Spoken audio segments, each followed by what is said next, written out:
हृदय की बात कह रहा हूं, समझना। बहुत बार ये देखा,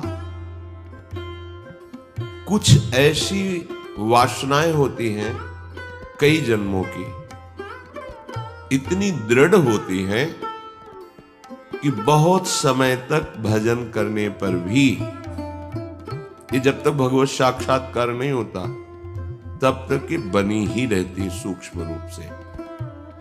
अगर इनको अवसर मिल जाए तो ये पूरा वृक्ष रूप हो जाएगी। अंकुरण वृक्ष रूप बनना देर नहीं लगता इसमें।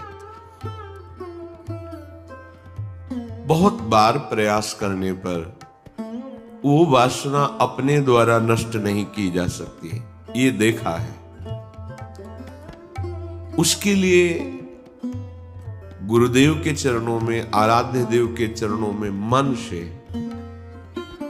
बार बार त्राहिमाम बोलकर रोना पड़ता है। ये अंदर की बात कह रहे, आगे चल के देख लेना। आर्त भाव से रोना पड़ता है, प्रभु हार गया, क्या करूं, कैसे करूं। चाह नहीं है पर वासना है। ये एक अजीब स्थिति साधन काल में देखी गई। मन से पूछ रहे तुम्हें चाह है? नहीं, पर अंदर वासना है। बड़ी अशांति का अनुभव होता, कैसे दूर हो, क्या किया जाए। जो करना चाहिए वो तो करके हार गया, फिर भी वो जब हार गया तब पूरी दृष्टि प्रभु के चरणारविंद की तरफ। पर धैर्य पूर्वक ये अनुभव की बात कहते हैं, बहुत काल तक तुम्हारा विश्वास, तुम्हारी श्रद्धा, तुम्हारा धैर्य टूटना नहीं चाहिए। कि हमने सैकड़ों बार प्रार्थना की, इतने वर्ष से मैं जल रहा हूं लेकिन मुझे शांति नहीं हुई, मेरा विकार नष्ट नहीं हुआ। धैर्य, ये शब्द याद कर लो। धैर्यवान रहना, विचलित मत होना, परिणाम में बिल्कुल निर्विकार हो जाओगे। पर वो कितना समय लगेगा ये प्रभु जाने। वो एक सेकंड में भी हटा सकते हैं। और अभिमान यदि गलित नहीं हुआ है तो कुछ समय भी लग सकता है, जलना पड़ेगा, अभिमान गलित होगा। जब आर्त भाव से पुकारोगे तब निर्विकारता की स्थिति प्रभु दे देते। फिर विकारी भोगों के बीच में रहने पर भी कोई विकार का खेल नहीं हो सकता, कोई भी इच्छा ही स्फुरित नहीं होगी, वासना ही नहीं है, चाह ही नहीं है। ये बहुत धैर्य से सुनो ना, ये उपासकों के लिए कह रहा हूं। आपके अंदर साधन भजन करते हुए वासना दिखाई देगी, आपको आकर्षण दिखाई देगा, उसमें दम नहीं है। वो तुम्हें परास्त नहीं कर सकती, केवल भयभीत करती रहेगी। वो भी हमारी शरणागति में बड़ी सहायक होती है, क्योंकि सब साधन करने पर अहम पुष्ट नहीं होने देती। क्या अभी देखो ये है ना, क्या अंदर से प्रश्न, क्या ये मलिन वृत्ति है ना, तो किस बात की साधना, क्या साधक हो। तो हे नाथ, अब मार्ग दूसरा नहीं, सहयोग किसी से नहीं, अपनी बात किसी से नहीं कहना। प्रार्थना है, समझ लीजिए, आंतरिक बात कह रहा हूं। अपनी स्थिति की बात किसी से नहीं कहना कि आपके हृदय में कौन सी वासना कितना स्फुरित हो रही, किसी से भी नहीं, किसी से भी नहीं। और धैर्यवान रहना, विचलित मत हो जाना। उस वासना को बढ़ावा देने वाली कोई भी दृष्टि, वार्ता, चेष्टा मत करना। और कितना भी समय लग जाए, अपनी आस्तिकता नहीं हटनी चाहिए, विश्वास नहीं हटना चाहिए। बिल्कुल निर्विकार हो जाओगे, बिल्कुल। यह गुण साधन ते नहीं हुई, तुम्हारी कृपा पाओ कोई कोई। वो कृपा उसी को मिलती है जो आर्त भाव से बलहीन होकर प्रभु को पुकारता है, नाथ मेरे बस की बात नहीं रह गई, हर उपाय करके देख लिया। सच्ची मानिए, बहुत ये विचित्र सूक्ष्म बात है। अगर समझ जाओगे तो विचलित कभी नहीं होगे। नई अवस्था साधन मार्ग में बड़ी तीव्रता, जब देखा सूक्ष्म वासना हृदय में है। सावन का महीना था, जल पीकर सावन भर रहेंगे, देखते हैं वासना कैसे रहती है। कोई फर्क नहीं पड़ा उसमें। अन्न का त्याग करते हैं कई वर्ष तक, आलू गुड़ जो भी फलवश, कभी दूध मिल जाए। गंगा किनारे या गांव में सेव संतरा अंगूर केला, ये तो प्रश्न ही नहीं उठता। कुछ फर्क नहीं पड़ा। वो ऐसी सूक्ष्म स्थान पर बैठी रहती है अहम में, उस पर कोई फर्क नहीं पड़ता। बड़े बड़े सात्विक अनुष्ठान करने पर भी उस पर कोई फर्क नहीं पड़ता। तभी गोस्वामी जी भी लिख रहे हैं, हौ हारे कर जतन विविध विधि अतिशय प्रबल अजय, तुलसीदास बस होई तबहि जब प्रभु पेरक बर जाए। बिल्कुल सिद्ध बात समझ लो। गंगा जी में खड़े होकर के आर्त भाव से पुकारते, प्रभु आप देख रहे हैं एकांत सेवन, आप देख रहे हैं संयम आहार, फिर भी वासना क्यों, फिर ये क्यों जला रही है? कोई उत्तर नहीं मिलता। पर दूसरा मार्ग नहीं, किसी का संग नहीं, किसी से प्रश्न नहीं। पता नहीं कैसी सलाह दे दे कि हमारा विश्वास, हमारा धैर्य विचलित हो जाए। नहीं, अपनी बात प्रभु से। प्रार्थना में बहुत सामर्थ्य देखी है। ये अंदर की बात कह रहे हैं, बिल्कुल समझ जाना। ये इसलिए कह रहे हैं, ये मार्ग बहुत फिसलन वाला मार्ग है। बहुत संभाल संभाल के कदम रखने। अंत तो गत्वा ये आया कि हैं हम आपके, जैसे भी हैं वैसे आपके। अब आप देख लो, जैसे रखना चाहते हो वैसे रखो। नाथ मैं हार गया हूं, आप देख लो। कब वो चली गई पता ही नहीं चला। जिससे हम लड़ते रहे, जिससे हम जलते रहे, जिसके लिए हम साधन करते रहे, नहीं फर्क पड़ा। और जब उनके भरोसे छोड़ दिया, कब वो वृत्ति चली गई पता ही नहीं चला। इसीलिए बात कल चिंतन में चल रही थी कि अगर कोई समझ पाए तो इसे जरूर बताएं कि ये करने से नहीं होता, ये होने से होता है। बस देख लिया, मैं आपके बनने योग्य नहीं हूं, पर जैसा हूं आपका हूं। देख लो प्रभु, आप राजी हो तो राजी, मैं जलता रहूंगा, कुमार्गगामी नहीं बनूंगा, अन्य अवलंबन नहीं लूंगा, जलता रहूंगा। आप राजी हो मेरी जलन में, जीवन भर जलाते रहो। आप देख लो, अब मेरे बस का नहीं रहा, क्योंकि वो सूक्ष्म ऐसा कि वहां कोई प्रहार ही नहीं पहुंच रहा। अंतःकरण की अहम के महल में सूक्ष्मता से वो रह रहा है। जो भी करो बहुत पुष्ट हो रहा है।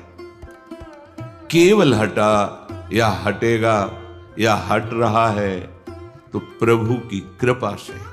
इसलिए बड़े बड़े महापुरुषों के वचनों में दैन्यता और कृपा शब्द आता है।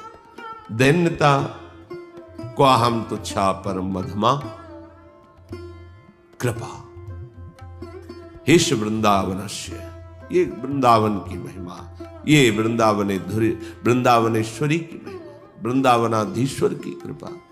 ये अंदर से कह रहा हूं, समझ लो, एकदम समझ लो। धैर्यवान रहना, विचलित मत होना। ये न सोचना कि इतना समय हो गया अभी नष्ट नहीं हुआ, बिल्कुल नष्ट हो जाएगा, पता ही नहीं चलेगा। जैसे आप कब जवान हुए, कोई तारीख, कोई तिथि, किस दिन आपकी दाढ़ी मूछ उगी, आपने समय तारीख, ऐसे वो घड़ी भी याद नहीं रहेगी कब आप निर्वासनिक हो गए। कभी स्मृति में आएगा, अच्छा ये तो बहुत वर्षों से जलाया, वो तो अब ढूंढे भी नहीं मिल रही वृत्ति, गई। देखो प्रभु की कैसी कृपा हुई, ऐसा अनुभव होता है। श्रीपाद कह रहे कि शास्त्र और गुरुदेव के वचन करोड़ों बार समझाए जा रहे, तुम्हें समझ में नहीं आ रहा? जिससे लोक निंदा हो ऐसी चेष्टाएं, ऐसे आचरण, तुम क्यों संयम में नहीं रह रहे? देखो, इतना तो है कि हृदय जल रहा है, पर चेष्टाओं पर अंकुश होना चाहिए। हृदय में चाहत जला रही है संसार के भोगों की, पर हम बाहर से संयोग नहीं होने देंगे। तो उससे क्या होगा? वो क्रमशः हर बार कम होती चली जाएगी, शांत होती चली जाएगी, पर पूर्णतया निर्विकार स्थिति ये भगवत कृपा से होती है। मनागपि च नोत्सहे हत मनो युवत्या हृतम निरोधुमत ईदृशम किम विताश वृंदाटवी। ए भाई, अपने भाग्य को नीचा मत गिराओ। माया के द्वारा अपरहित मन से अधर्माचरण मत करो, बहुत पछताना होता है। प्रमाद स्थिति में समझ में नहीं आता, गलती हो जाती है। जब गलती हो जाती है तो उत्साह नष्ट हो जाता है, तो लगता है अब क्या, फिर वो गलती पे गलती, गलती पे गलती करता हुआ, फिर उसको लगता है इसके बिना तो मैं जी ही नहीं सकता। गया हतभाग्य, नीचे गिर गया, भाग्य नष्ट हो गया उसका। जो मनुष्य जीवन, दिव्यता, भगवत तत्व का बोध, भगवत प्रेम प्राप्ति, जगत मंगल करने वाला, वो गिर गया। जहां हमें ये बनना चाहिए था, वहां हम वासना के अधीन हो गए। श्रीपाद कह रहे हैं, अगर कोई रोक सकता है मुझ पतित को, निरुद्ध मत ईदृशम किम विताश वृंदाटवी, तो मुझे वृंदावन रोक सकता है। श्रीपाद की निष्ठा धाम की अद्भुत है। ये धाम मुझे निर्विकार कर देगा। यहां फिरे स्वार्थ आपने, भजन गए फिरे बाह। श्री ध्रुवदास, वृंदावन का जिसको अनुभव हुआ तो देखा है कि वृंदावन का आश्रय ले ले तो धीरे धीरे वो हृदय को निर्विकार कर देता है, प्रिया प्रीतम में कर देता है। यहां से बाहर जो आते जाते जन अनुभव करें, यहां एक आते ही एक दिव्यता है, एक अलौकिक निर्विकार की स्थिति अपने आप यहां है। बाहर निकलते हैं वो भजन, वो आनंद, वो चिंतन अपने आप हट जाता है, क्योंकि त्रिगुणात्मिका माया का प्रवाह है। ये धाम है। जो निरंतर धाम में वास करते हैं, अगर वो सावधान होकर के रहने से रहे, तो श्रीपाद कह रहे हैं कि राधा कीर्ति सुधा रसेन रसना रात्रिं दिवं पूर्यता श्री वृंदा विपिने तदीय पदयो कैंकर्य में वार्थ्याम धैर्यं स्वर्णमयी सितुर्नववयो रूपश्रिया हार्यताम् प्रेमाश्रुत पुलकादि भाव विभव व्यक्त्या जगत्तार्यता। यदि आप रहनी से रह गए वृंदावन में, तो आपके हृदय का परिवर्तन होना प्रारंभ हो गया।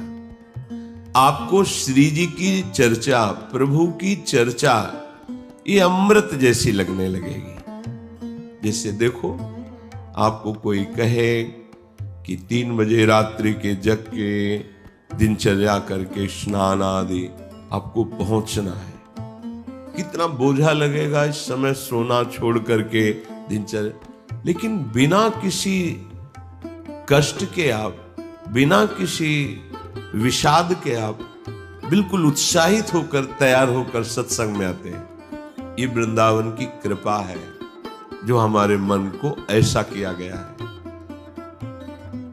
नहीं तो शरीर सुख में ही हम संतोष किए हुए बैठे हैं, परमार्थ की, अध्यात्म की वृत्ति की तरफ है ही नहीं। वर्तमान के भोगों में मगन हुआ प्राणी वो भविष्य को नहीं देख पा रहा है कि मेरी अमूल्य श्वासें, मेरा अमूल्य समय व्यर्थ में नष्ट हो रहा है। शरीर छूटने के बाद फिर पछताना ही पछताना है। कोई वस्तु, व्यक्ति, स्थान, पद हमारे साथ नहीं है। केवल प्रभु का नाम, प्रभु का चिंतन, प्रभु की सेवा, सत्संग, यही सत्य सच्चिदानंद है। यही तुम्हें शरीर छूटने के बाद परम सुख देगा। देखो, लौकिक सुखों के भोगों में लोग प्राण त्याग रहे हैं।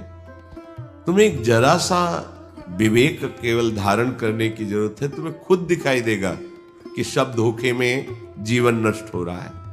अज्ञान है इसलिए नहीं समझ में आ। थोड़ा सा विवेक, थोड़ा सा ज्ञान जागृत हो तो आप वैराग्यवान बन जाएंगे अंदर से।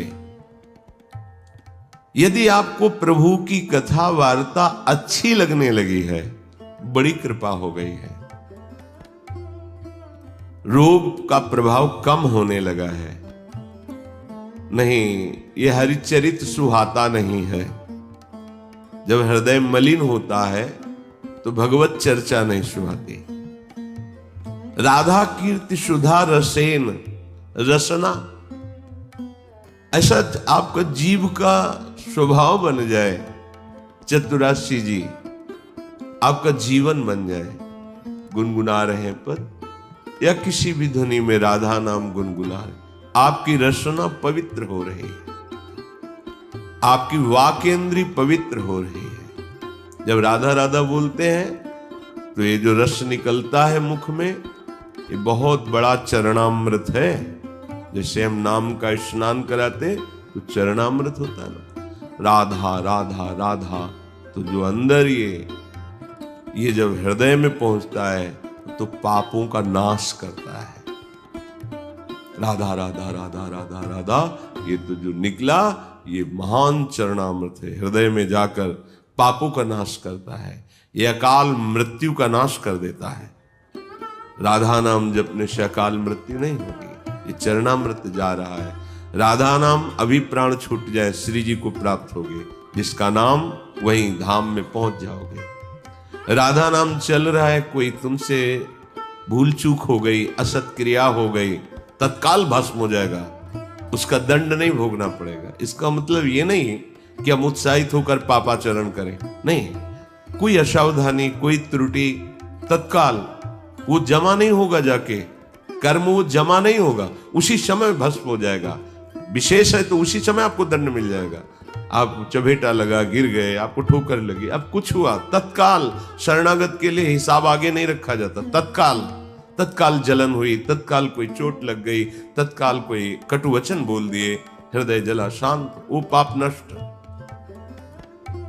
रात्रि दिवम पूर्यताम, पूरा समय जो जागृत का है, प्रभु की महिमामयी लीलाओं को गुनगुनाते हुए, श्रवण करते हुए। देखो कितना बढ़िया कलयुग की कृपा है।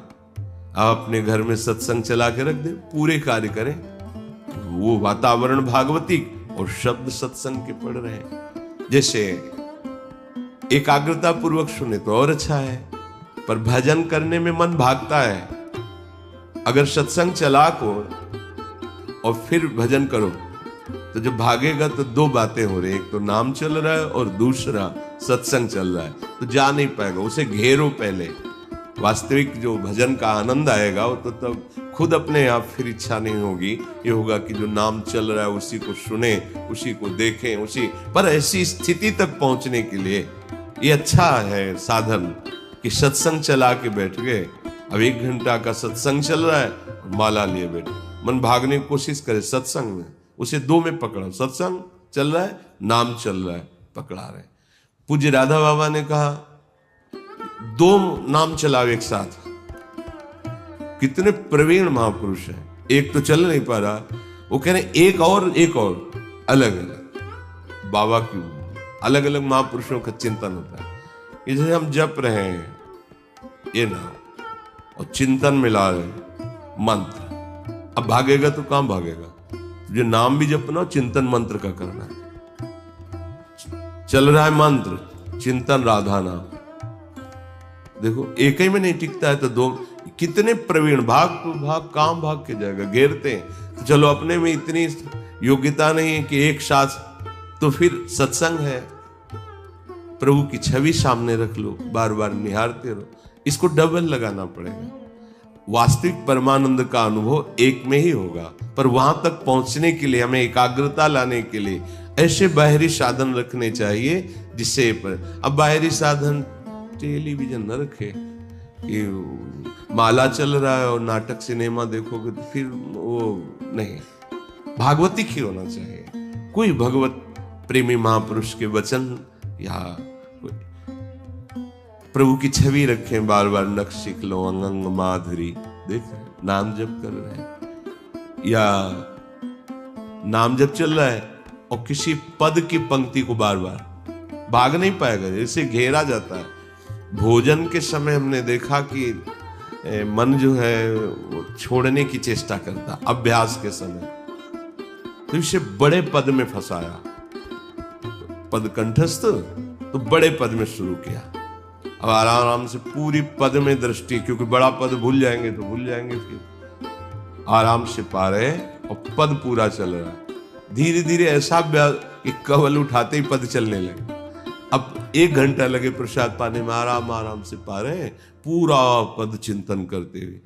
जहां हमें लगे कि हमारा भजन छूटता है वहीं से पकड़ाओ, मन को पकड़ो, कोई पद पकड़ा दो, कोई भजन पकड़ा दो, कोई ध्वनि पकड़ा दो।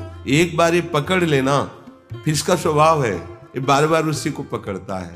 जैसे हमने विषयों को पकड़ा दिया तो बार बार विषयों में जाता है। प्रभु की भक्ति के अभ्यास में लगा दे तो ये इसका अभ्यास करने लगता है।